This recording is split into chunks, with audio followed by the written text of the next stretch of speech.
শীতল কাণ্ডে ইতিমধ্যেই মমতা বন্দ্যোপাধ্যায়ের বাড়ি সংলগ্ন তল্লাশি চালিয়েছে সিআইডি। আবার কি 30-এ বি হরিশ চ্যাটার্জি স্ট্রিটের কড়া নাড়বে রাজ্য পুলিশ? শীতলকুচিতে গুলি চালানোর ঘটনার প্রসঙ্গ টেনে এনে জল্পনা উস্কে দিয়েছেন সোনারপুর উত্তরের বিধায়ক দেবাশিস ধর।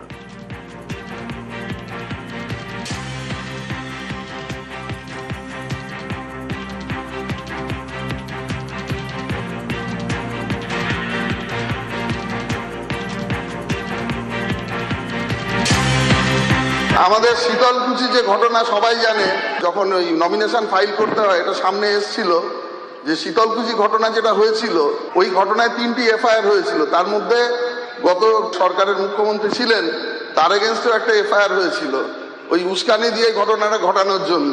দুঃখের বিষয় সেই ঘটনাটা কোনোদিন সিআইডি তদন্ত করেনি তৎকালীন, তার এগেনস্টে স্পেসিফিক এফআইআর আছে। আমি বলবো যে সেই ব্যাপারটা যেন তদন্ত করে কেন সত্যিকারের শীতলকুচি ঘটেছিল এবং কিভাবে উস্কানি দিয়ে এই ঘটনাটা ঘটানো হয়েছিল সেটা যেন সামনে আসে। এই একই বক্তব্য এবারের বিধানসভার আগেও উনি বলেছিলেন। নির্বাচন কমিশন অত্যন্ত সজাগ ছিল এবং এই ঘটনাটা ঘটতে দেয়নি, না হলে হয়তো আরো এরকম অনেক বড় বড় ঘটনা ঘটতে পারত। প্রাক্তন মুখ্যমন্ত্রী মমতা বন্দ্যোপাধ্যায়ের বিরুদ্ধে এফআইআর রয়েছে। তথ্যটা বিধানসভায় রেকর্ড করিয়ে নিলেন সোনারপুর উত্তরের বিধায়ক। 2021-এর 10ই জুলাই বিধানসভা নির্বাচনে চতুর্থ দফায় ভোটের দিন শীতলকুচির জোরপাটকি গ্রামে কেন্দ্রীয় বাহিনীর সঙ্গে গ্রামবাসীদের সংঘর্ষ হয়েছিল। কেন্দ্রীয় বাহিনীর গুলিতে 4 গ্রামবাসীর মৃত্যু হয়। নির্বাচন কমিশনের প্রাথমিক রিপোর্ট অনুযায়ী কেন্দ্রীয় বাহিনীর জওয়ানদের বন্দুক ছিনিয়ে হামলার চেষ্টা হলে তারা আত্মরক্ষায় গুলি চালিয়েছিলেন। তবে এই গুলি চালানোকে গণহত্যা বলে নির্বাচনী প্রচারে তুঙ্গে নিয়ে গিয়েছিলেন মমতা বন্দ্যোপাধ্যায়। দেবাশিস ধর তখন ছিলেন কোচবিহারের পুলিশ সুপার। বিধানসভায় তিনি মমতা বন্দ্যোপাধ্যায়ের বিরুদ্ধে এবার উস্কানির অভিযোগ বিধানসভায় রেকর্ড করালেন। আচমকা অভিযোগ নয়, 2021 সালেই বিজেপি একটি অডিও টেপ প্রকাশ করেছিল। বিজেপির দাবি ছিল সেই অডিও টেপে মমতা বন্দ্যোপাধ্যায়ের সঙ্গে কোচবিহারের তৎকালীন তৃণমূল নেতা পার্থপ্রতিম রায়ের কথোপকথনের বিস্ফোরক প্রমাণ পাওয়া গিয়েছে।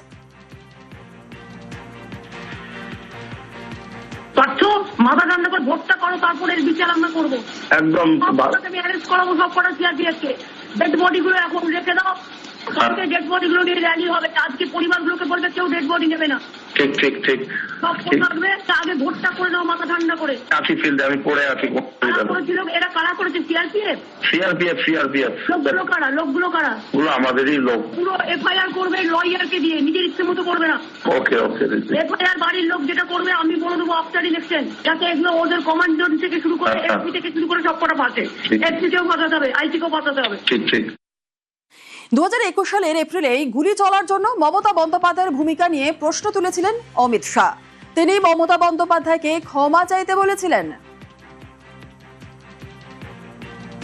मैं पूछना चाहता हूं कि क्या आपका वो भाषण वो 4 लोगों के मृत्यु के लिए जिम्मेदार नहीं है क्या? आपने उनको उकसाकर एक गोलीबारी का कारण दिया है। ममता दीदी के पास अभी भी समय है। ये जो उन्होंने भाषण किया था इसके लिए बंगाल की जनता के समक्ष माफी मांगे। আর এই শীতলকুচি কাণ্ডের তদন্তের আওতায় কি মমতা বন্দ্যোপাধ্যায় আসবেন, এই প্রশ্নই কিন্তু উঠছে এখন। শীতলকুচির ঘটনায় 3টে এফআইআর হয়েছিল। 1 ইজ এগেইনস্ট যারা গ্রামবাসী মব ওই ঘটনাটা ঘটিয়েছিল, ওটা করেছিল প্যারামিলিটারি ফোর্স এর কমান্ডিং অফিসার করেছিল। সেকেন্ড এফআইআর হয়েছিল দিদেন সিএম এর এগেইনস্টে, যেটা নিয়ে কোনোদিন কেউ জানতো না, কোনো তদন্ত হয়নি, সিআইডি ওটা কোনোদিন সামনেই আনেনি।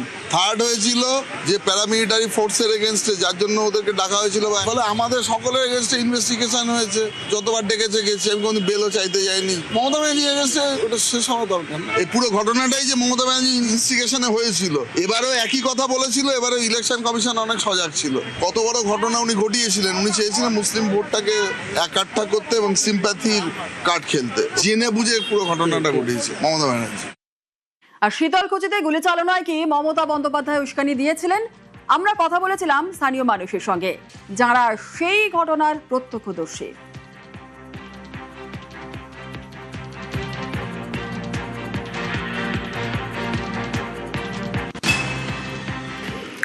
মুখ্যমন্ত্রী তিনি তখন বলেছিল বিভিন্ন জনসভায় যে মহিলাদের বা পুরুষদের লাঠি ঠ্যাঙ্গা নিয়ে এবং সেখানে মহিলাদের খাতা খুন্তি নিয়ে ঝাড়ু নিয়ে প্রতিবাদ করতে বলেছিল সিএস এবং বিএসএফের বিরুদ্ধে।